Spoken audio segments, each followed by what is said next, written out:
সংখ্যাগুলো নিজেই কথা বলে। ১৮০ দিন অপেক্ষা, ১২ লাখ কর্মচারী প্রভাবিত, ৪৫% বৃদ্ধি প্রস্তাবিত, ৯,০০০ কোটি টাকা বার্ষিক ব্যয়, ২ কর্মদিবস সময়সীমা, একটি আদালতের নির্দেশ এবং অবশেষে একটি সমাধান। বিপরীত দিক থেকেই শুরু করা যাক। আজ রিপোর্ট জমা পড়েছে, কিন্তু যাত্রা শুরু হয়েছিল অনেক আগে, ঠিক ৬ মাস আগে, যখন প্রথম বৈঠক বসেছিল জাতীয় পে কমিশনে। সেদিন কেউ জানত না এই যাত্রা কোথায় গিয়ে শেষ হবে।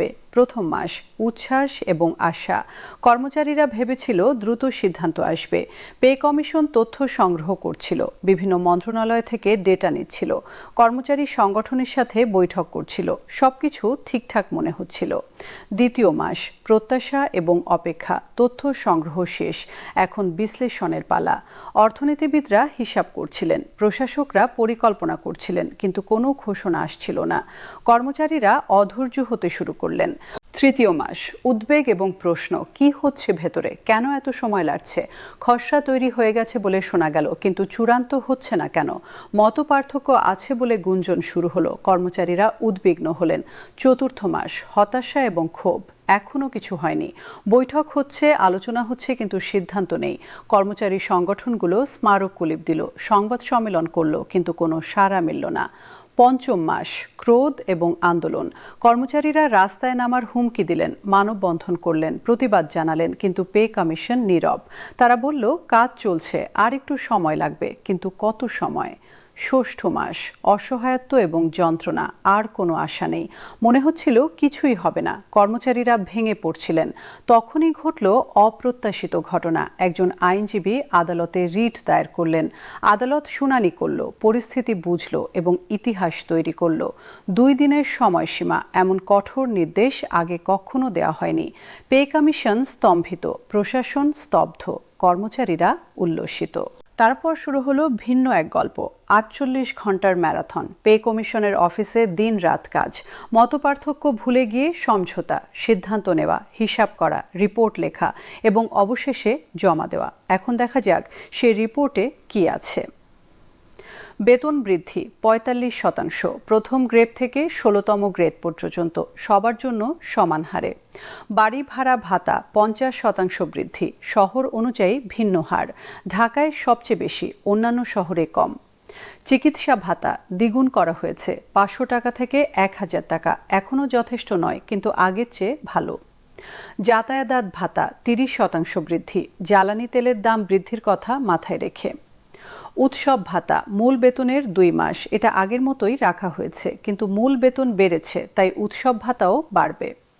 এবার গ্রেড অনুযায়ী দেখা যাক। প্রথম গ্রেড, বর্তমান মূল বেতন 28,000 টাকা, নতুন বেতন হবে 40,600 টাকা, বৃদ্ধি 12,600 টাকা। পঞ্চম গ্রেড, বর্তমান 16,000, নতুন 23,200, বৃদ্ধি 7,200 টাকা। দশম গ্রেড, বর্তমান 8,600, নতুন 12,500, বৃদ্ধি 3,900 টাকা। 15তম গ্রেড, বর্তমান 11,300, নতুন 16,400, বৃদ্ধি 5,100 টাকা। 16তম গ্রেড, বর্তমান 9,300, নতুন 13,500, বৃদ্ধি 4,200 টাকা। এই বৃদ্ধির প্রভাব কি হবে ব্যক্তিগত পর্যায়ে? কর্মচারীরা ধার কম করবেন, জীবনযাত্রার মান উন্নত হবে, সন্তানদের শিক্ষায় বিনিয়োগ করতে পারবেন, পরিবারকে ভালো খাবার দিতে পারবেন, স্বাস্থ্যসেবা নিতে পারবেন। পারিবারিক পর্যায়ে সংসারে শান্তি ফিরবে, দাম্পত্য কলহ কমবে, সন্তানদের ভবিষ্যৎ উজ্জ্বল হবে, পরিবারে সচ্ছলতা আসবে। সামাজিক পর্যায়ে কর্মচারীরা সম্মানের সাথে বাঁচতে পারবেন, সমাজে তাদের মর্যাদা বাড়বে, দুর্নীতির প্রলোভন কমবে, সেবার মান উন্নত হবে। প্রশাসনিক পর্যায়ে কর্মদক্ষতা বাড়বে, কর্মচারীরা সন্তুষ্ট থাকবেন, কাজে মনোযোগ দেবেন, প্রশাসন শক্তিশালী হবে। অর্থনৈতিক পর্যায়ে 12 লাখ কর্মচারীর ক্রয় ক্ষমতা বাড়বে, বাজারে চাহিদা বাড়বে, ব্যবসা বাণিজ্য চাঙ্গা হবে, কর্মসংস্থান সৃষ্টি হবে, রাজস্ব আদায় বাড়বে, জিডিপি বৃদ্ধিতে অবদান রাখবে। রাজনৈতিক পর্যায়ে সরকার জনপ্রিয়তা ফিরে পাবে, কর্মচারীদের সমর্থন পাবে, আগামী নির্বাচনে সুবিধা হবে, বিরোধীদের সমালোচনার সুযোগ কমবে, কিন্তু চ্যালেঞ্জও আছে, বাস্তবায়ন চ্যালেঞ্জ।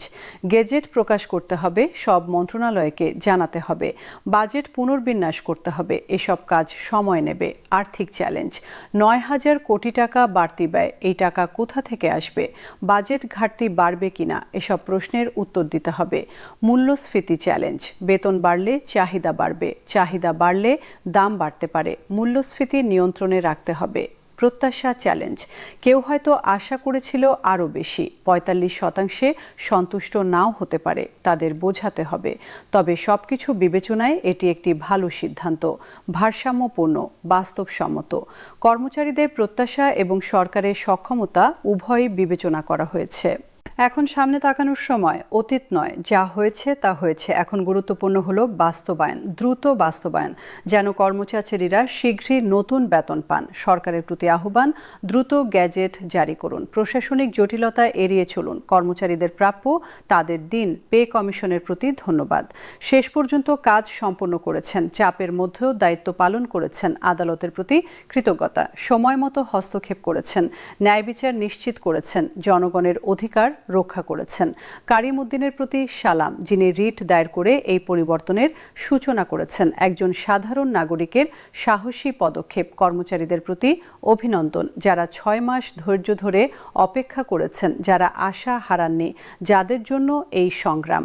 এবং শেষ কথা, এই পে স্কেল শুধু বেতন বৃদ্ধি নয়, এটি একটি বার্তা। সরকারি কর্মচারীদের মূল্যায়ন করা হচ্ছে, তাদের অবদান স্বীকার করা হচ্ছে, তাদের সম্মান দেওয়া হচ্ছে। এটি একটি নজিরও। ভবিষ্যতে যে কোনো সংস্থা যদি দায়িত্বে অবহেলা করে, তাহলে আদালত হস্তক্ষেপ করবে, জনগণের অধিকার রক্ষা করা হবে।